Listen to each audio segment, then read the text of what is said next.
आपने कहा कि 2 कदम दूर थी। देखो हार जीत तो लगी रहती है।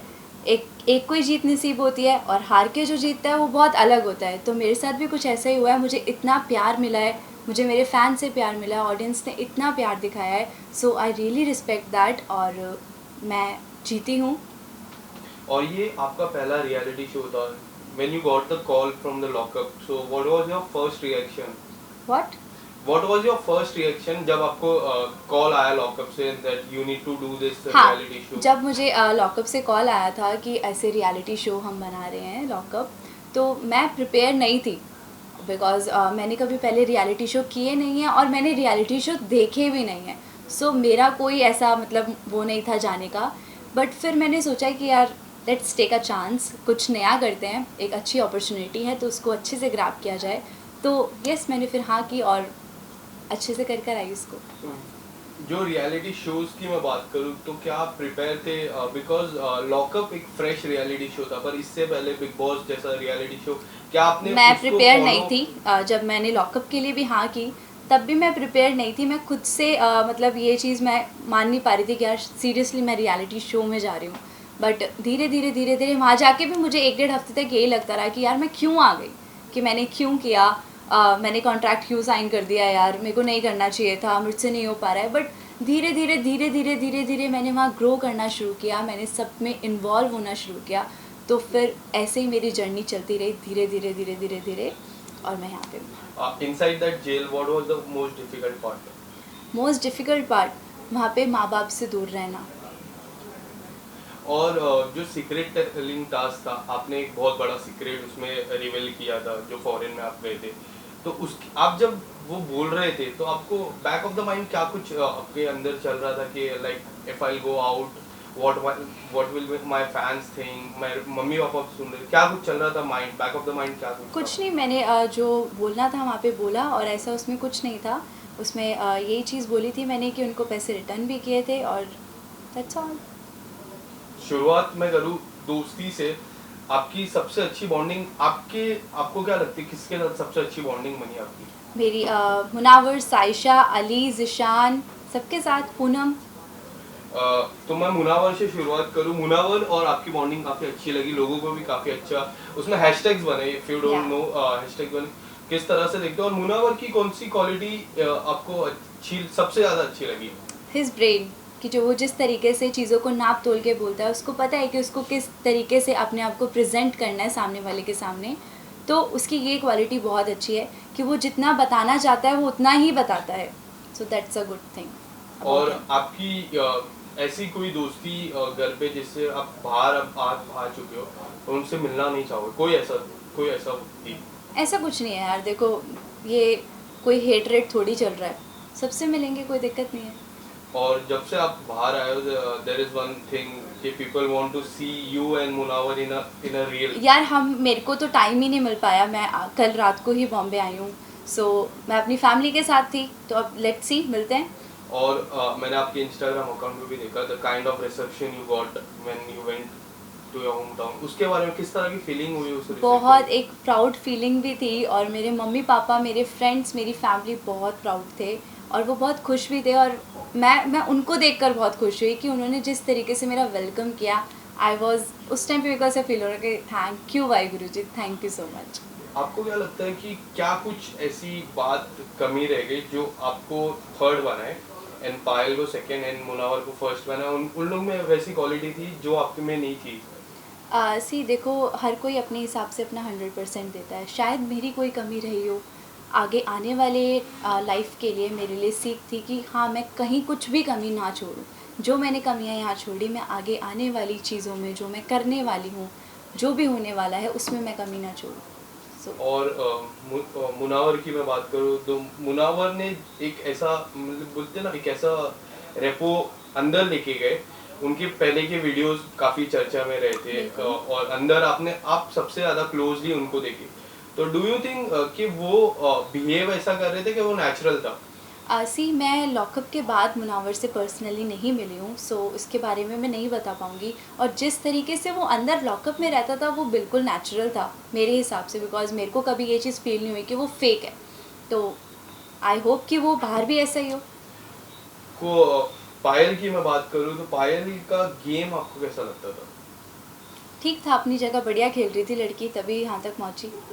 काफी फैंस का ये भी कहना था कि पायल ही जीतनी चाहिए थी। Munawar, there is something that Payal नहीं जीती और मुनावर जीत गया। उसमें आपकी क्या पर्सनल फेवरेट आपका कौन था, मुनावर या ऑब्वियस मुनावर। पर फैंस अगर बोलते हैं कि पायल जीतनी चाहिए तो पायल को जिताया नहीं, तो नहीं उसमें आप देखो, क्या ऐसा कुछ नहीं होता है कि जिताया नहीं या कुछ।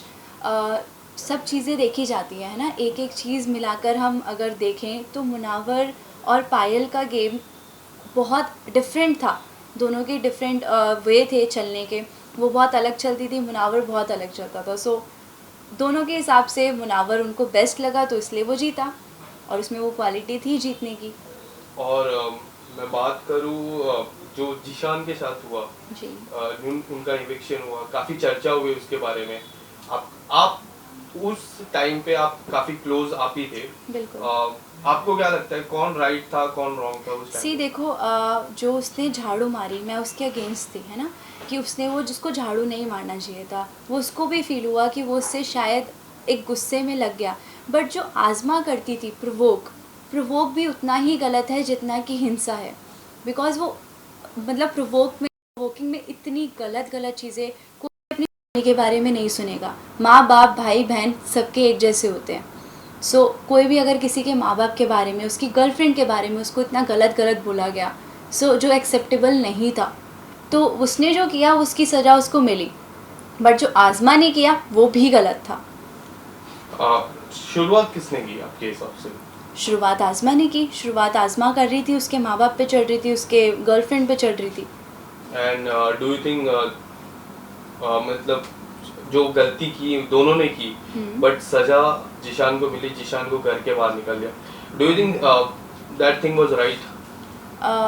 सी देखो, वो चीज़ हम राइट और रॉन्ग नहीं बोल सकते। जो बाकी मेकर्स को जो लगा उन्होंने वो किया, तो वो उनके ऊपर ही छोड़ते हैं। लाइक उसका जस्टिस था इनजस्टिस था आपके हिसाब से? इनजस्टिस था। वो नहीं होना चाहिए बट था। अगर वो जो उसने झाड़ू मारी थी उसके लिए वो ठीक भी था, बिकॉज हम ऐसे जो लड़की के ऊपर मारा गया था Right. तो वो गलत था। वो हमें भी कहीं ना कहीं वो सब चीज़ हम बोल रहे थे कि वो उसको झाड़ू नहीं मारनी चाहिए थी, बाकी सब ठीक था, उसको झाड़ू नहीं मारनी चाहिए थी। बट प्रोवोक तो उन्होंने किया। प्रोवोक तो आज़मा ने किया, चालू भी उसी ने किया था। ओके, और इसके और अलावा उसके जाने के बाद भी वो उसको प्रोवोक करती रहती थी, बोलती रहती थी, कैमरा के आगे भी बोलती रहती थी। उसने पूरा ड्रैग किया उसको एंड तक। और जब प्रिंस आए घर पे कुछ अलग ही माहौल बन गया वो घर का, तो आप किस तरह से प्रिंस की जो जर्नी है, जो छोटी जर्नी है उनकी, पर वो जब से आए घर में कुछ अलग ही माहौल बन गया, आपको क्या लगता है उस पर? Prince is like my big brother. उन्होंने बहुत अच्छे से मतलब मेरे को गाइड भी किया, मुझे गेम समझाया भी कि इस तरीके से अगर आप करोगे तो और अच्छा करोगे।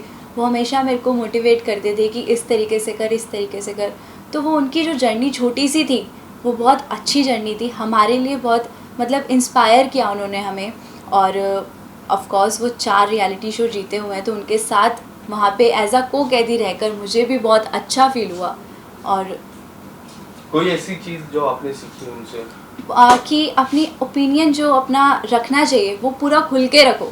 वो मेरे को हमेशा एक ही चीज़ बोलते थे, खुल के बोला कर, पूरा बोल, ओपिनियन रख। तो यस, प्रिंस बरो, यहाँ पे मैं वही कर रही हूँ। ओके, तो मैं मुनावर पे फिर से आता हूँ। मुनावर की मैं बात करूँ तो मुनावर अब तो जीत चुके। जी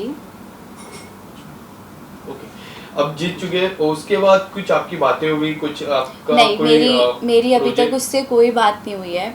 और अभी हम मिलेंगे मे बी। तो अभी मैं अपने घर से आई हूँ, मैं अपनी फैमिली से फ्री नहीं हुई थी, तो कल ही मैं बॉम्बे में आई हूँ, अभी मैंने आपको बताया। तो अब मैं जाके सबसे मिलने वाली हूँ।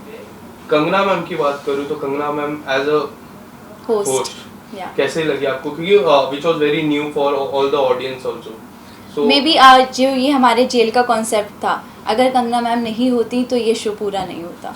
तो कंगना मैम हमारे पूरे शो की सोल थी। और करण कुंद्रा काफी बार अंदर आए, Yes. लास्ट में तेजस्वी भी आए। करण प्योर कुंद्रा से हार्ट, हाँ, प्योर सोल, Pure- बहुत अच्छे हमारे जेलर जी। हमेशा जब वो बोलते थे ना, ऐसा लगता था कि यार एक बूस्ट आ गया, मोटिवेट कर दिया उन्होंने हमें। और जेन्युइन बंदा, बिल्कुल जेन्युइन, कोई ऐसी बातें हुई उनसे जो आपको सीखने में, क्योंकि he is बहुत very कुछ सीखने को मिला। मतलब वो लोग हम जब भी कुछ बताते थे हमें ऑन पॉइंट बताते कि तुम इस पॉइंट पे अगर काम कर लोगे तो तुम आगे चले जाओगे। तो वही वो जो छोटी छोटी सीख देते थे वो बहुत अच्छी थी। मैं बॉन्डिंग की मैं बात करूँ, सबसे अच्छी बॉन्डिंग मुनावर से आपने ही कहा होता है, but there are fans who want to know this कि why you are not following Munawar in I Instagram. Told you ना कि मेरे को टाइम नहीं मिला। मेरे आप इंस्टाग्राम पे देखोगे मैं एक्टिव नहीं थी, एक हफ्ते से मैंने कुछ भी नहीं डाला था। सो अब मैं चलाऊंगी इंस्टा, उससे मिलूंगी। और ज़रूरी नहीं यार दोस्ती वोस्ती शो करने के लिए एक दूसरे को फॉलो किया जाए, वो रहता है ये चीज़। अभी हम मिलेंगे तो एक दूसरे को फॉलो भी करेंगे, मिलेंगे भी। आने वाले समय में किस तरह से आपको देखते हैं, एक्सप्लोर करते हो? Can we see you in Bigg Boss और other reality show, anything? Let's see. और कोई upcoming project specially with Munawar?